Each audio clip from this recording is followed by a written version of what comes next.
भारत देश को परमात्मा से 4 वरदान मिले हुए हैं। वो 4 वरदान कौन से हैं?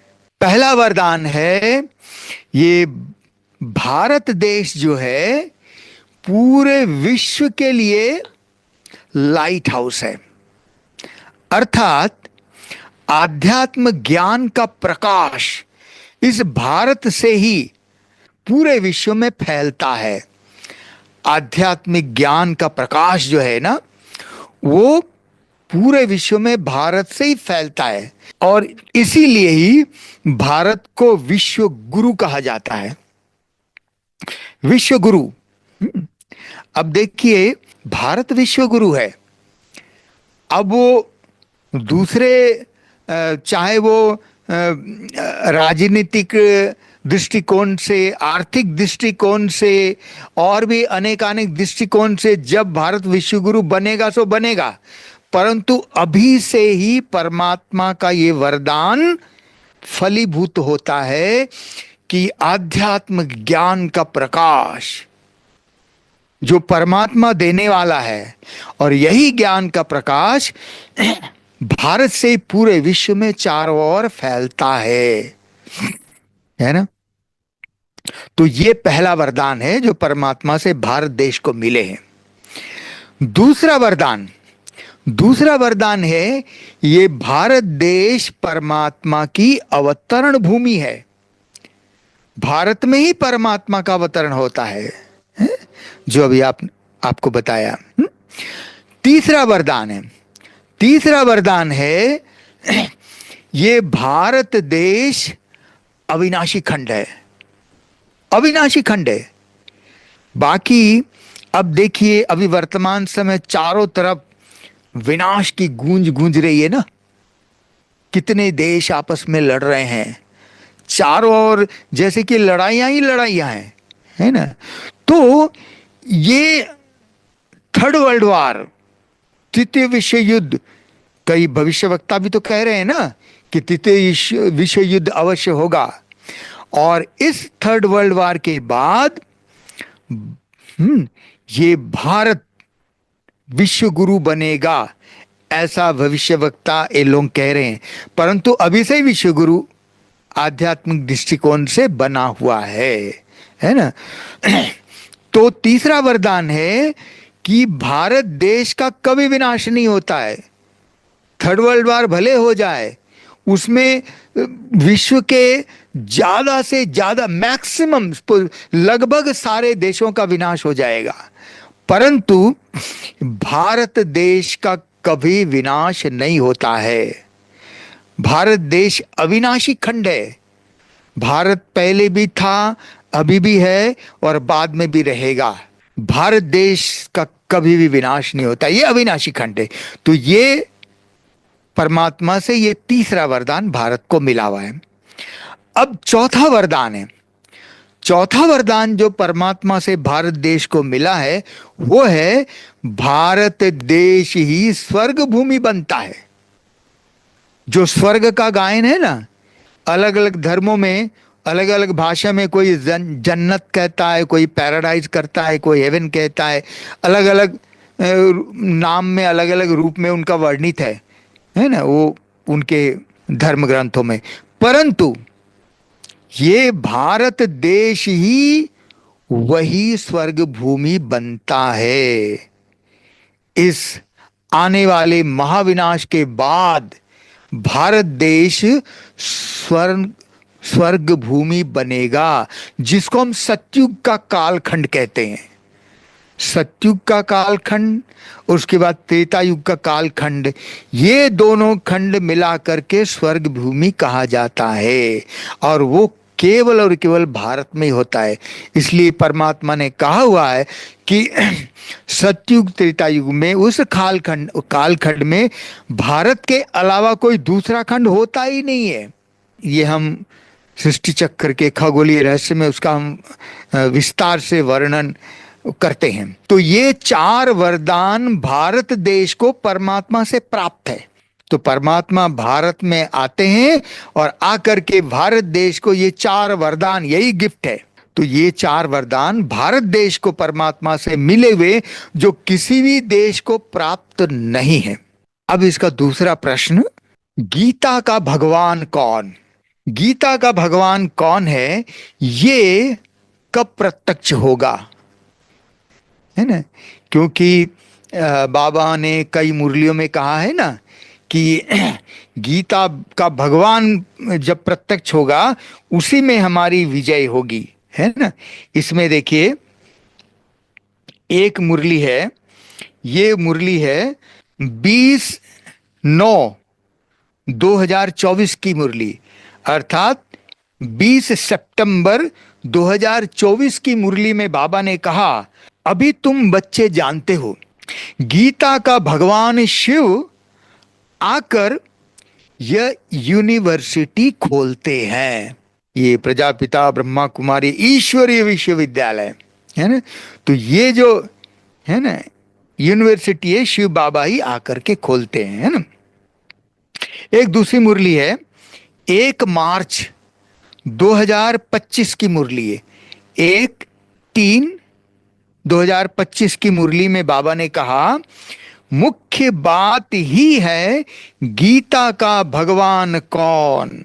मुख्य बात ही है कि गीता का भगवान कौन, इसमें ही तुम्हारी विजय होनी है। परंतु प्रश्न अभी ये आया है कि वो विजय कब होगी? गीता का भगवान शिव है, ये कब प्रत्यक्ष होगा, कैसे सिद्ध होगा, है ना? क्योंकि पूरे भारतवर्ष में जो गीता पाठी है, कृष्ण भगत हैं, है ना, जो 700 श्लोक वाला गीता का पाठ करते हैं, उसमें तो कृष्ण को भगवान माना गया है ना? वो कहते कृष्ण भगवान है, परंतु वास्तव में परमात्मा शिव ही भगवान है। ये कब प्रत्यक्ष होगा, है ना? ये कैसे सिद्ध होगा और कब होगा? इसी मुरली में बाबा ने आगे कहा कि अब वोट दो, गीता का भगवान कौन? शिव को वोट देने वाले को कहेंगे प्रीत बुद्धि। ये तो बहुत भारी इलेक्शन है ना? तो बाबा इसको इलेक्शन के साथ तुलना कर रहे हैं, है ना? कौन कौन कहता है कि गीता का भगवान शिव है? बाबा कहते वोट दो।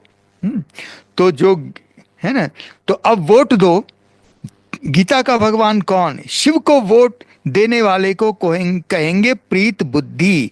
ये तो बहुत भारी इलेक्शन है।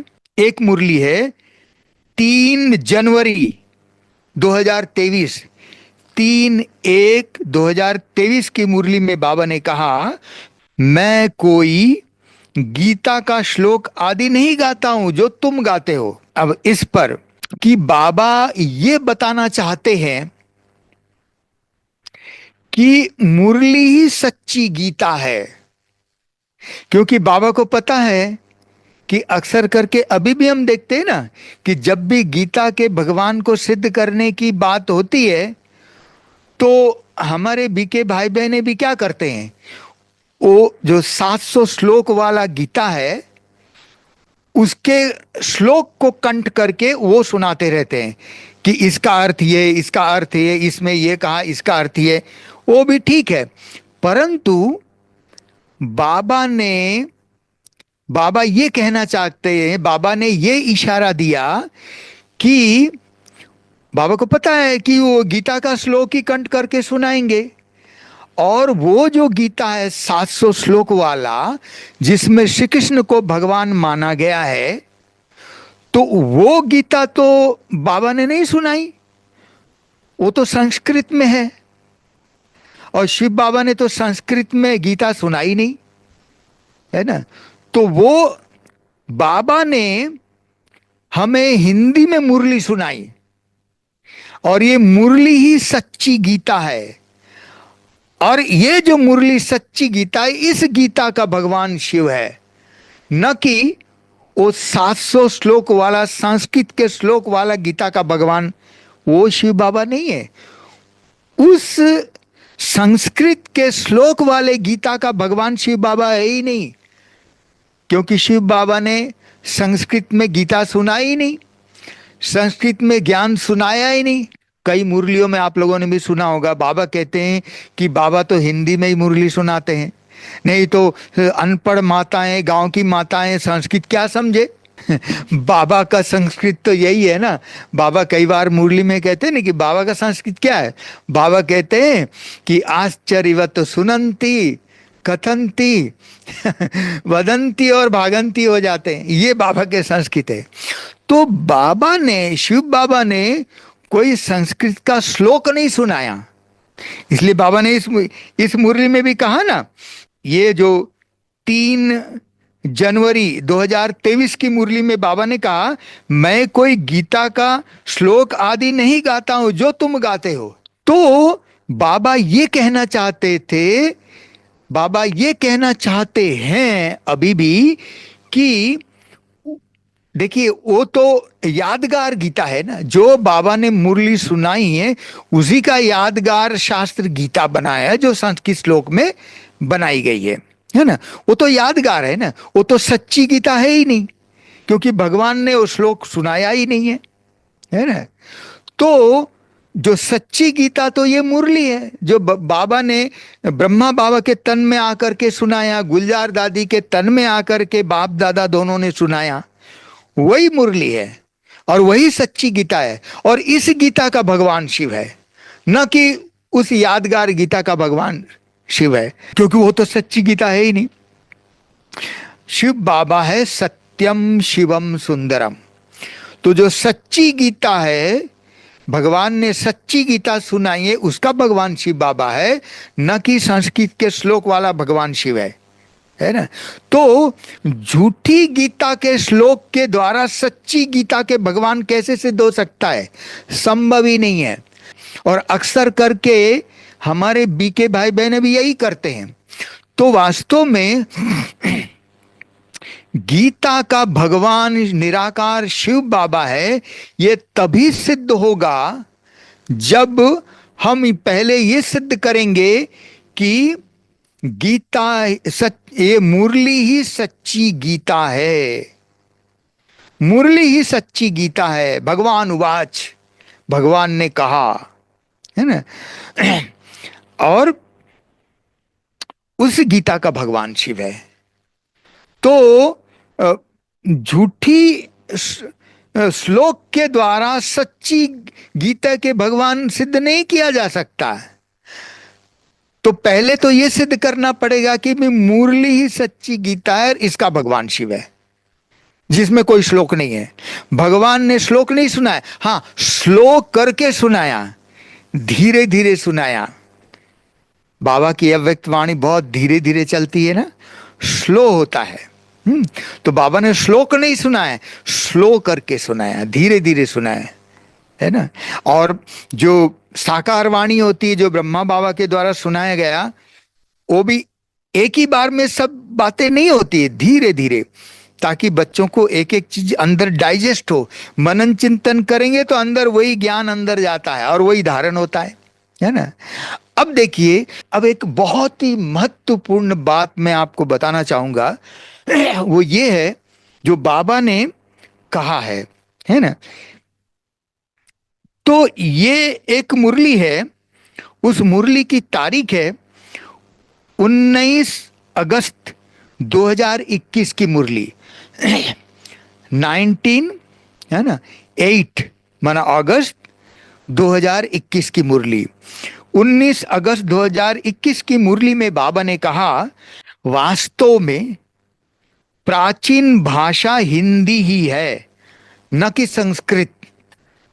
देखिए बाबा कितना स्पष्ट बोल रहे हैं, वास्तव में प्राचीन भाषा हिंदी ही है, न कि संस्कृत। यह संस्कृत तो शंकराचार्य के बाद निकली है। देखिए बाबा कितना स्पष्ट बोल रहे हैं कि यह संस्कृत तो शंकराचार्य के बाद निकली है। जो आते हैं वो अपनी भाषा चलाते हैं, बाकी ऐसे नहीं कि बाबा ने गीता संस्कृत में सुनाई है, नहीं। ये 19 अगस्त 2021 की मुरली है। अब हमारे भारत में भी भक्ति मार्ग में क्योंकि लोग तो सोचते नहीं कि एक एक युगों की आयु लाखों वर्ष है ना, ऐसे अनेक मान्यताएं हैं। और बाबा ने तो कहा कि पूरे कल्प ही 5,000 साल का है ना। तो भक्ति मार्ग में भारतवासी भगत लोग ये मानते हैं कि संस्कृत प्राचीन भाषा है और उसी से ही हिंदी निकली, ऐसा है। परंतु वास्तविकता उल्टा है। बाबा ने कहा नहीं, प्राचीन भाषा तो हिंदी ही है। तो बाबा के इस महावाक्य से, भगवान वाच है ना, बाबा के इस महावाक्य से यह सिद्ध हो गया है कि प्राचीन भाषा संस्कृत नहीं है। संस्कृत से हिंदी भाषा नहीं निकली है, बल्कि हिंदी भाषा से संस्कृत निकली है। ये बाबा कह रहे हैं। कितनी वंडरफुल बात है। तो ये बात समझना जरूरी। तो इसका मतलब ये हुआ, हमारे कल्प वृक्ष का जो चित्र है ना, उस कल्प वृक्ष के चित्र में स्पष्ट दिखाया गया है कैसे वृक्ष के अंदर कैसे डालियां एक इधर एक इधर एक इधर ऐसे ऐसे निकलती है। तो उसमें यह दिखाया गया है कि जब सतयुग त्रेता युग का 2500 साल पूरा होने के बाद जब द्वापर युग शुरू होता है, तो उसमें यह दिखाया गया है कि सबसे पहले जो दूसरे धर्म की आत्मा आती है, तो सबसे पहला कौन आता है? सबसे पहले आता है इब्राहिम। इब्राहिम आकर के अपना इस्लाम धर्म स्थापन किया। फिर उसी कल्प वृक्ष के चित्र में यह दिखाया गया है कि इब्राहिम के 250 साल बाद, इब्राहिम के 250 साल बाद बुद्ध आया।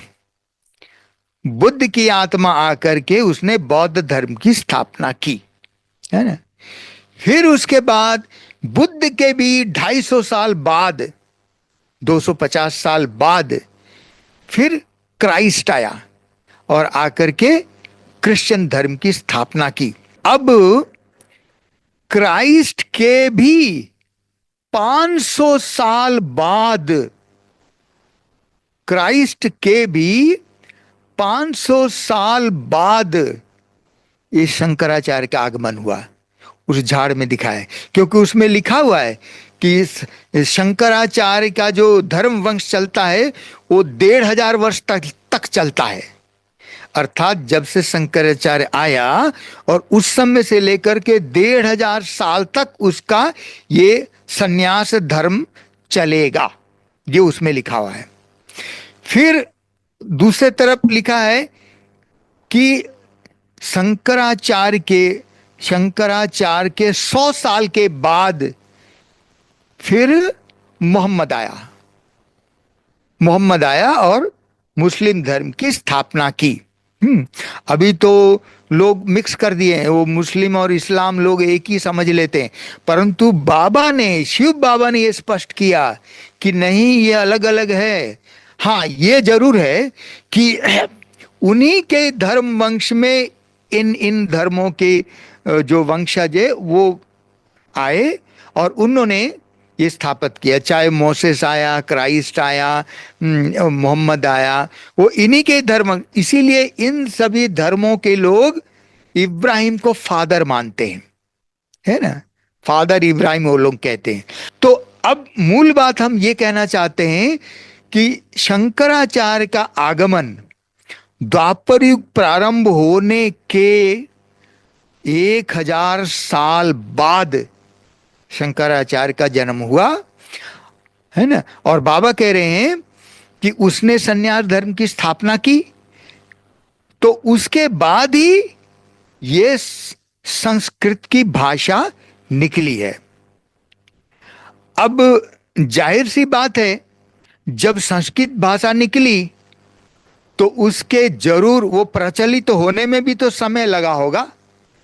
जब वो निकली तो वो प्रचलन में आने में भी थोड़ा समय तो जरूर लगेगा, है ना। जो भी 10, 20, 50 साल जो भी लगा होगा, तो उसके प्रचलन के बाद ही जरूर ये 700 श्लोक वाले गीता की रचना की गई। इसका अर्थ यही हुआ, ये भगवान उवाच है, मैं नहीं बोल रहा हूं, भगवान बोल रहे हैं, है ना। निराकार ज्योतिर्बिंदु शिव भगवान उवाच।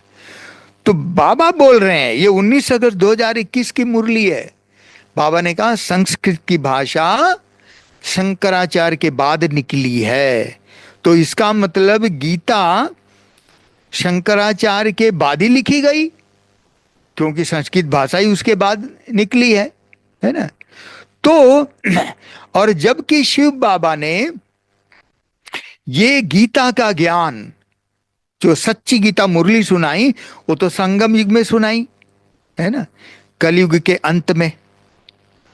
जो अभी ये संगम युग चल रहा है वही समय अभी चल रहा है। बाबा कहते हैं ये गीता एपिसोड चल रहा है, अभी गीता का ज्ञान परमात्मा द्वारा सुनाया जा रहा है।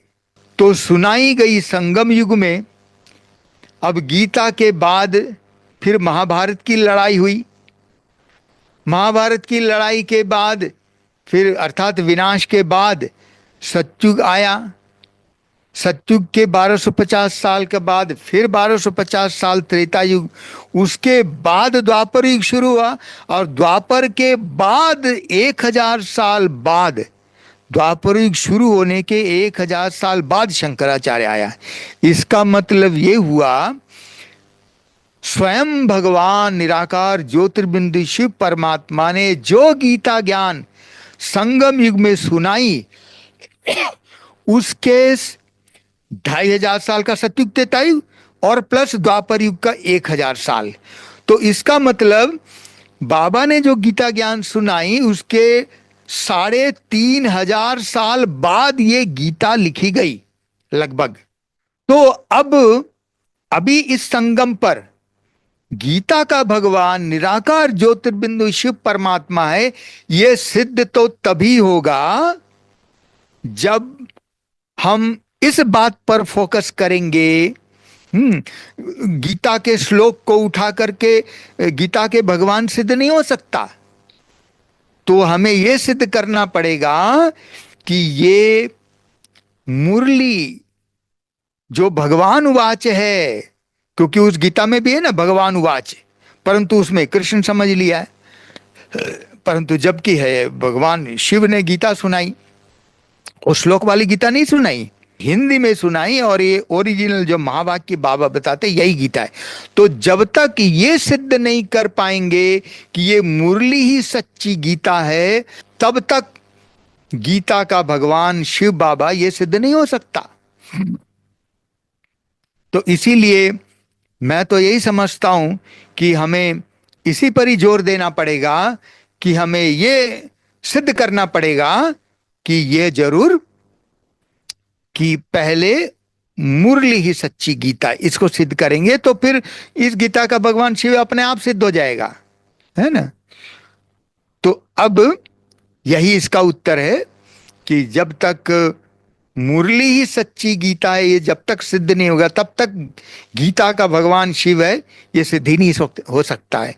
इसलिए बाबा ने कहा ना, ये मुरली जो मैंने सुनाई 1 मार्च 2025 की मुरली, उसमें बाबा ने कहा मुख्य बात ही है गीता का भगवान कौन, इसमें ही तुम्हारी विजय होनी है।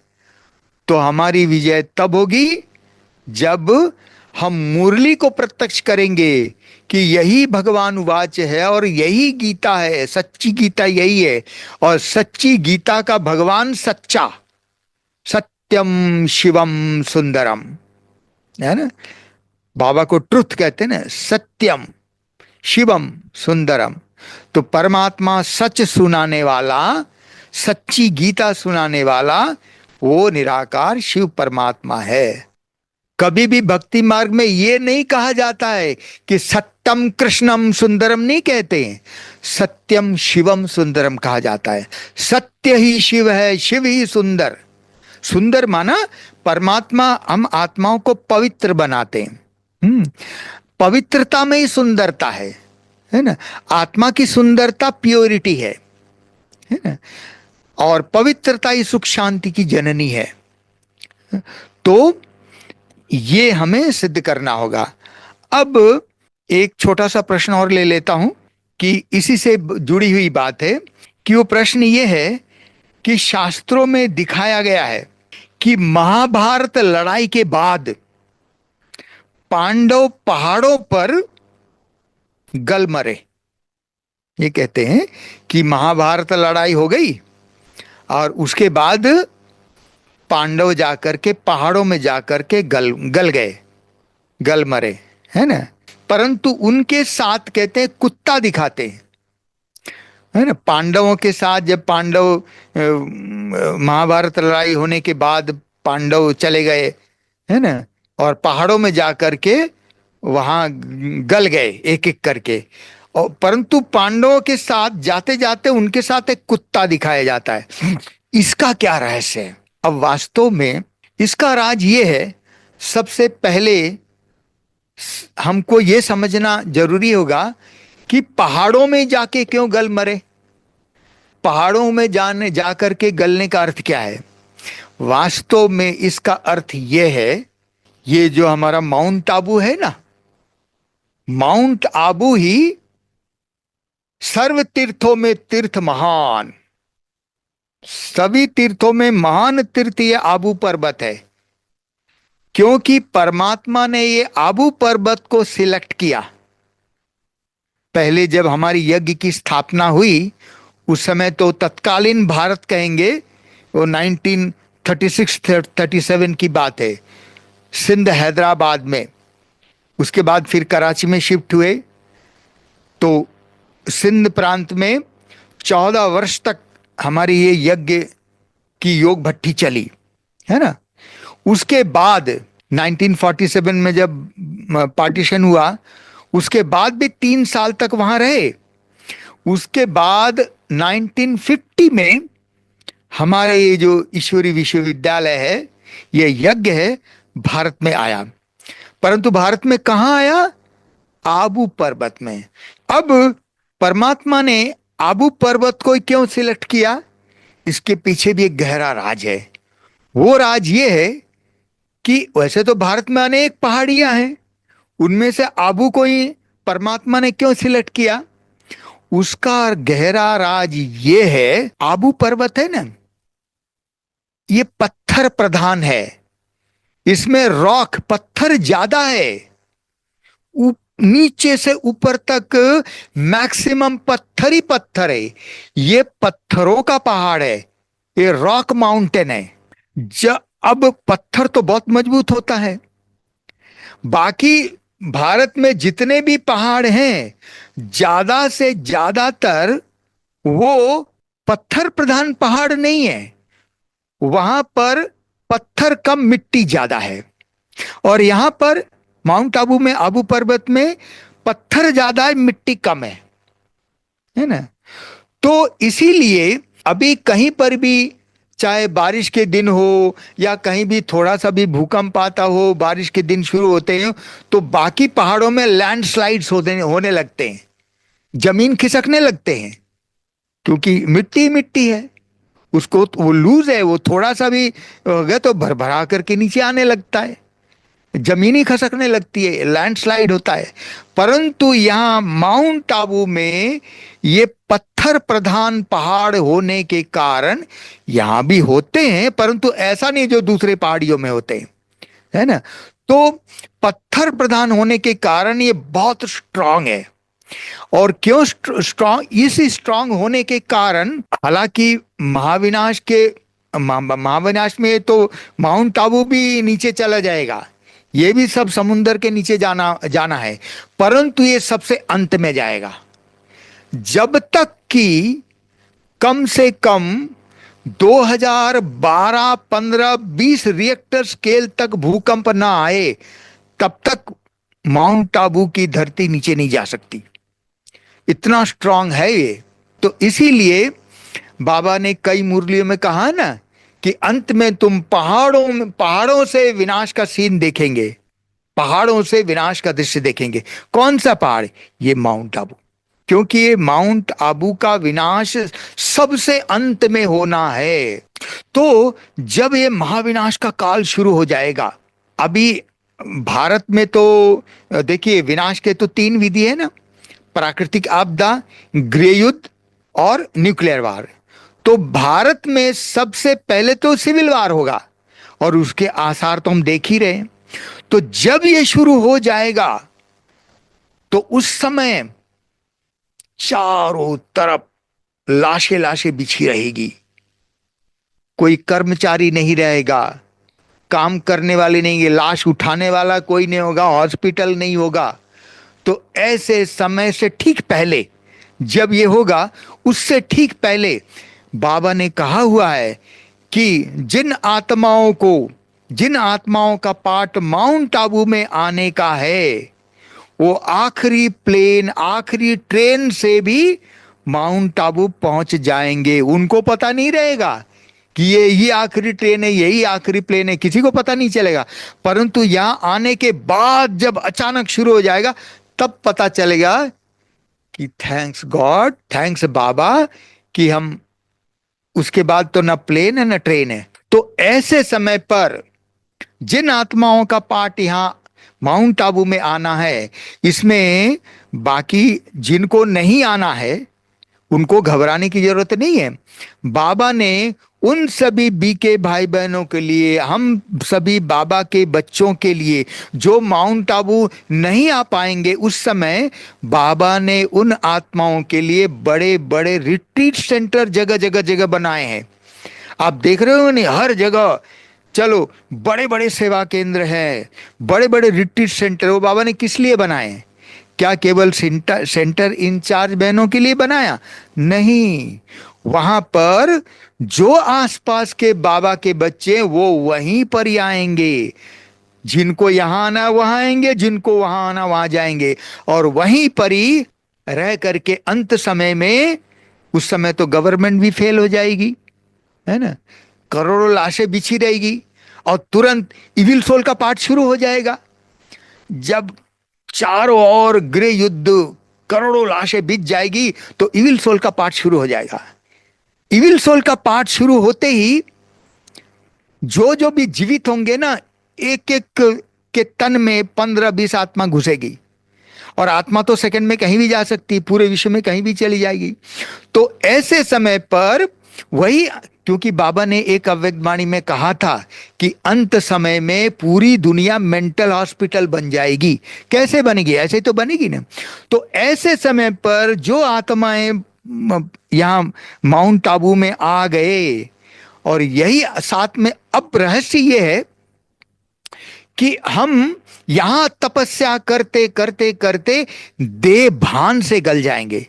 बॉडी कॉन्शियसनेस जो हमारी बुद्धि में, उस कॉन्शियस से देह भान से निकलते जाएंगे।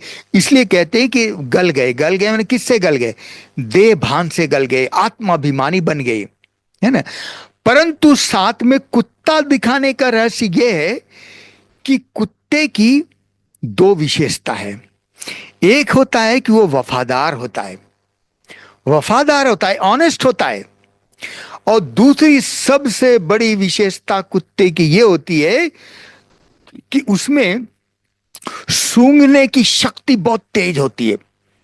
जितने भी प्राणी है ना, उसमें सबसे ज्यादा कुत्ते में सूंघने की शक्ति तेज होती है।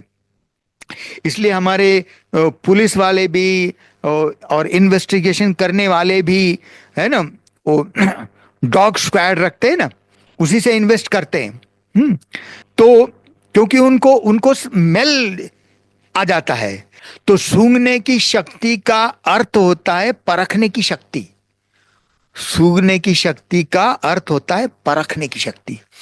तो वास्तव में कोई साथ में कुत्ता लेके कोई नहीं आता है, तो कुत्ता का अर्थ भक्ति मार्ग में दिखाएगा, पर उसका वास्तविक अर्थ है कि जिन आत्माओं ने, जो बाबा के बच्चे, जो भी के भाई बहने जो गहन तपस्या करते रहे हैं, उनमें परखने की शक्ति होगी। परखने की शक्ति, कैचिंग पावर, इसी को कैचिंग पावर कहा जाता है। तो उनको कैच हो जाएगा, वो भाप जाएंगे, उनको टच होगा, उनको कैचिंग होगी कि बस अब हमें जाना है, अब बाबा के घर जाना है। तो ऐसे समय पर वो माउंट आबू में आ जाएंगे, और यहीं पर ही तपस्या करते करते देह भान से गल जाएंगे, और हम भी बाबा के पास चले जाएंगे। और फिर वहां से फिर जब पाठ सतयुग में आना होगा तब हम सतयुग के शुरू में आ जाएंगे। तो यही है इसका अर्थ, है ना। ओम शांति।